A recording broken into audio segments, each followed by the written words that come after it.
దారి సైడ్ లోపల రావడానికి కనిపిస్తుంది కదా, ఇల్లు ముందు అదేమో నాటేస్తున్నారు కదా, అది బీటీ రోడ్ అన్నట్టు. ఇక్కడ బైక్ వస్తుంది కదా, ఆ బైక్ వస్తుంది అదంతా బీటీ రోడ్. ఈ ల్యాండ్ లోపల రావడానికి ఆ బైక్ వస్తుంది కదా, ఆ బైక్ నుంచి ఇక్కడ ఇది దారి లోపల రావడానికి దారి. ఓకే, మనకి ఇక్కడ రైట్ సైడ్ ఉంది కదా, ఇక్కడ నుంచి మనకి ల్యాండ్ స్టార్ట్ అవుతుంది. ఇక్కడ నుండి మనకి అక్కడ దాకా మొత్తం మనకి రోడ్ ఫేసింగ్ తోటి ఇటు రైట్ సైడ్ బోర్ ఉంది కదా, అది బోరు. ఆ బోర్ నుంచి రైట్ సైడ్ మొత్తం ఇదంతా ప్రాపర్టీ మనకి. ఆ ఎంట్రెన్స్ వరకు ఏం రాదు, అటు కూడా మళ్ళీ లోపలి కూడా పనే దారి. అటు సైడ్ ఉంటే ఇటు సైడ్ ఉంటుంది, 2 సైడ్ రోడ్ ఉంటుంది దీనికి. మొత్తం 2 acres మొత్తం పొలం వేసినారు. చుట్టుపక్కలంతా ఇది మొత్తం వరి పొలాలు వేసారు. ఇప్పుడే వరి పొలం వేసారు. 2 acres మనకి జనగం నుండి 12 కిలోమీటర్లు ఉంటుంది. ఇక ఊరికి కొంచెం దగ్గర ఉంటుంది. హుస్నాబాద్ హైవే నుండి మనకి జస్ట్ ఒక 3 కిలోమీటర్స్ ఉంటుంది సైడ్ వరకు. ఇది ప్రాపర్టీ. ఇది స్టెప్ బై స్టెప్ పొలాలు.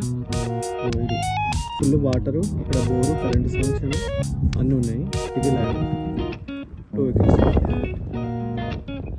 ఇది దారి.